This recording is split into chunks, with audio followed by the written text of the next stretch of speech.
Hi hello నమస్తే, అందరికీ నమస్కారం. చూస్తున్నారు కదా కులాయస్వామి అగ్నిగుండం ఎంత దేదీప్యమానంగా వెలిగిపోతుందో.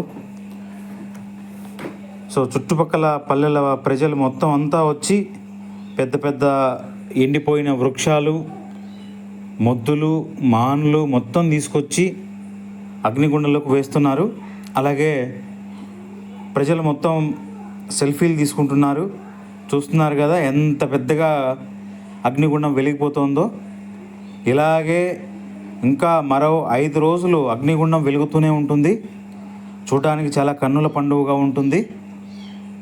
ఇది చూడడానికి 2 కన్నులు చాలవు.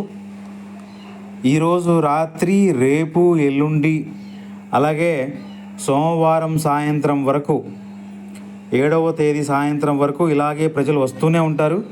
చూస్తున్నారు కదా దేవాదాయ శాఖ వారు ఏర్పాటు చేసిన దీపాలు, లైటింగ్ సిస్టమ్, తర్వాత సెక్యూరిటీ సిస్టమ్ మొత్తం అని చూస్తున్నారు కదా. సో ఇట్లా మొద్దులు అన్నీ వేస్తూ, పెద్ద పెద్ద వృక్షాలన్నీ వేస్తూ, ఎండిపోయిన వృక్షాలు ఇలా అగ్నిగుండాన్ని వెలిగిస్తూనే ఉంటారు. డే అండ్ నైట్ మొత్తం అంతా మనం ఇది చూడొచ్చు. చూస్తున్నారు కదా ఫ్రెండ్స్, ఎంత బాగుందో. కాబట్టి మీరు ఖచ్చితంగా అందరూ వచ్చి దర్శనం చేసుకోండి.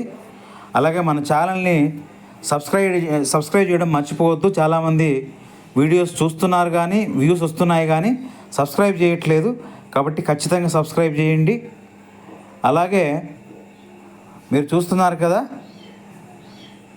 ఇప్పుడు మొత్తం అంతా చుట్టుపక్కల ఊళ్ళ ప్రజలు, అలాగే మన అనంతపురం జిల్లా ప్రజలు, కడప, కర్నూలు, తర్వాత చిత్తూరు, ఇతర రాష్ట్రాల నుంచి, ముఖ్యంగా తెలంగాణ, తమిళనాడు రాష్ట్రాల నుంచి కూడా చాలా పెద్ద ఎత్తున ప్రజలు వస్తారు. అలాగే కర్ణాటక నుంచి కూడా చాలామంది వస్తారు. కేవలం ఇప్పుడు మొహరం ఉత్సవాలప్పుడే కాదు, మిగిలిన వారాల్లో గురువారం కానీ, లేకపోతే మంగళవారం కానీ, ఆదివారం కానీ ప్రజలు భారీ స్థాయిలో కర్ణాటక, తమిళనాడు రాష్ట్రాల నుంచి వస్తారు. అది మనం ఇక్కడ చూస్తూనే ఉంటాం. కాబట్టి కేవలం శుక్రవారం,